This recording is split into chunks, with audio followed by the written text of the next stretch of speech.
Welcome to Cougar TV. And please stand up for the Pledge of Allegiance.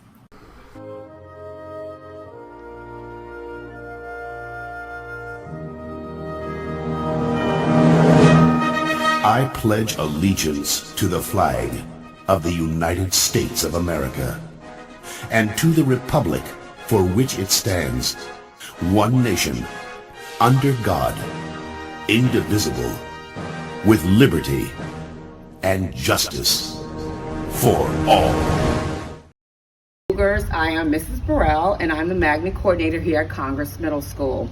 I need your information if you want to be in digital video or digital graphics or pre-engineering or pre-medical. Please see me today.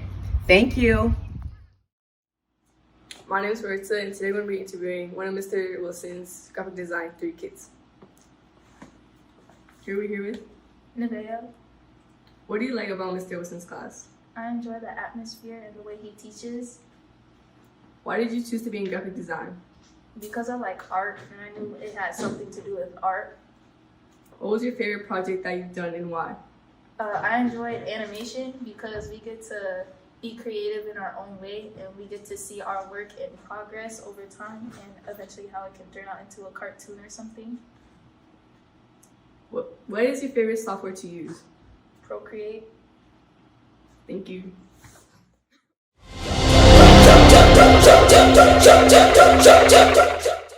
Okay. Hi, I am Sheila Townsend. I am currently the head coach for boys and girls tennis. I am also the sponsor for Project Women and a co-sponsor for Black Student Union. And this is my story. Well, let me back up. I ended in Florida.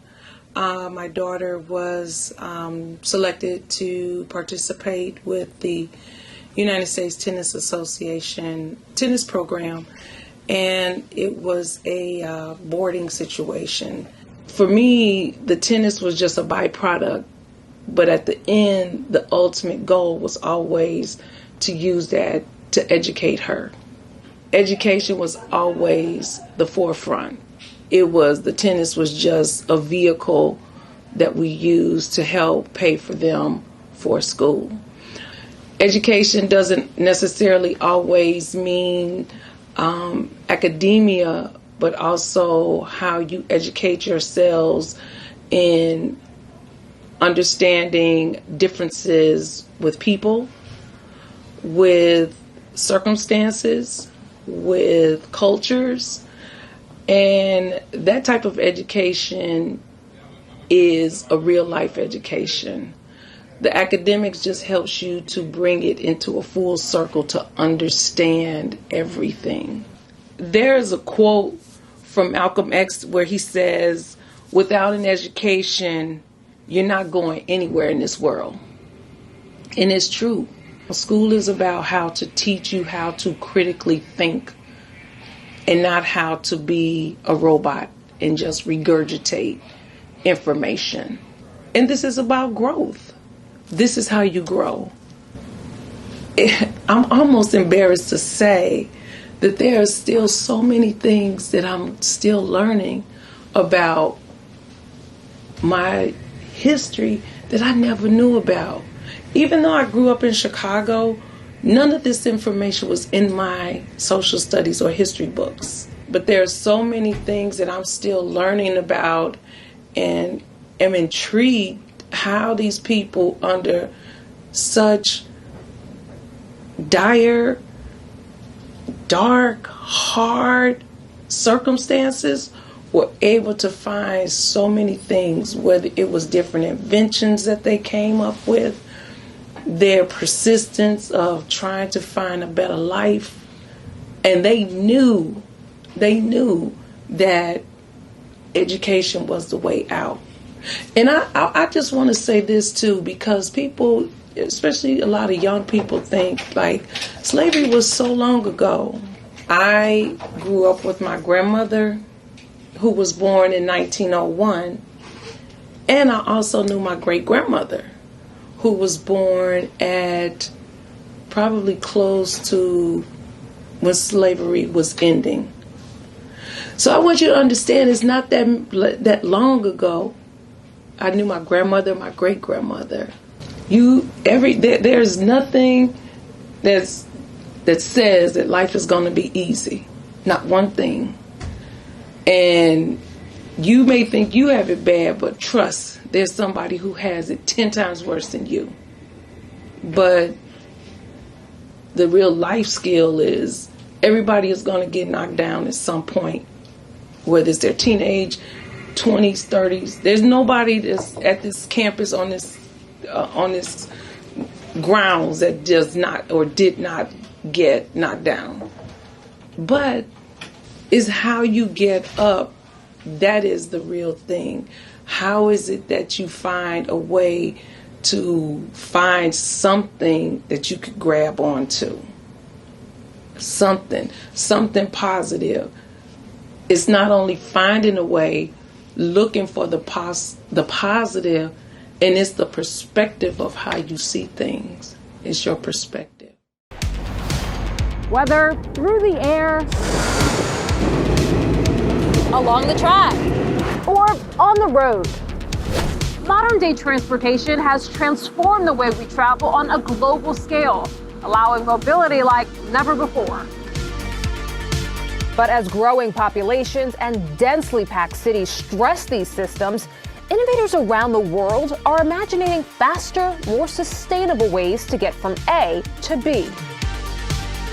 From supersonic planes to Hyperloop pods, what may seem like a pipe dream today could be the future of transit as early as 3 decades from now. One solution that's certainly gotten a lot of hype over the last decade is the Hyperloop. The proposed train in a tube is looking to upend the way we travel. With speeds up to 1,000 kilometers per hour, it could zoom across an entire continent in just a few hours. Netherlands-based Hart Hyperloop is aiming to bring this high-speed technology to life. Our vision is to create a world where distance doesn't matter, where it's possible for you to be much more free in where you live, work, and how you travel, to really shrink the world for people to live in. To me, the next frontier is to realize sustainable, high-speed, and convenient transport of passengers and goods. This future-forward concept is actually built on the backbone of a 19th century idea, where compressed air propelled rail cars through a network of pipes. Today, Hyperloop technology is based on 2 key mechanisms: removing aerodynamic drag through vacuum-like tubes and removing friction through magnetic levitation, or maglev, which makes the pods float and move forward. Together, these systems allow Hyperloop to achieve ultra-fast speeds. Now we're in the first integrated test track that we've built. We've tested a 4,000 kilo or 8,000 pound vehicle to really show the normal loads that you would have on a tube, and that you can still have your levitation system carry that weight. Hyperloop as a technology is very interesting. It does work. You're cutting down on things like drag and friction.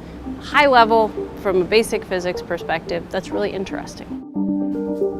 And according to Huza, those properties of physics are what make Hyperloop better for the environment. In a Hyperloop, because you remove the aerodynamic resistance, you reduce the energy consumption, and therefore you become a much more sustainable solution. Companies across the globe are racing to make their own Hyperloop. But Huza says it's more collaborative than competitive, with a collective goal to make the world more connected. There's already a lot of work being done on setting up a regulatory framework to ensure that we finally converge to a single interoperable Hyperloop network. 7 pioneering Hyperloop companies have announced they are joining forces to launch the first global Hyperloop Association. It includes companies like Transpod, Hyperloop One, and Celeros. This newly formed pact aims to help grow this emerging transportation market, as well as work with government and regulatory agencies on policymaking. As we look to the future for Hyperloop, Malik says the technology is there. It'll come down to how it performs against current options. How does the capability of Hyperloop match up against competitive technologies? And does it have a reason to win? We're still seeing really great performance out of technologies like maglev trains, which are being used in Asia quite a bit already. I think it's realistic that in 2050 you could have a global Hyperloop network up and running. What motivates me the most is that if we can get this done, it will have a massive impact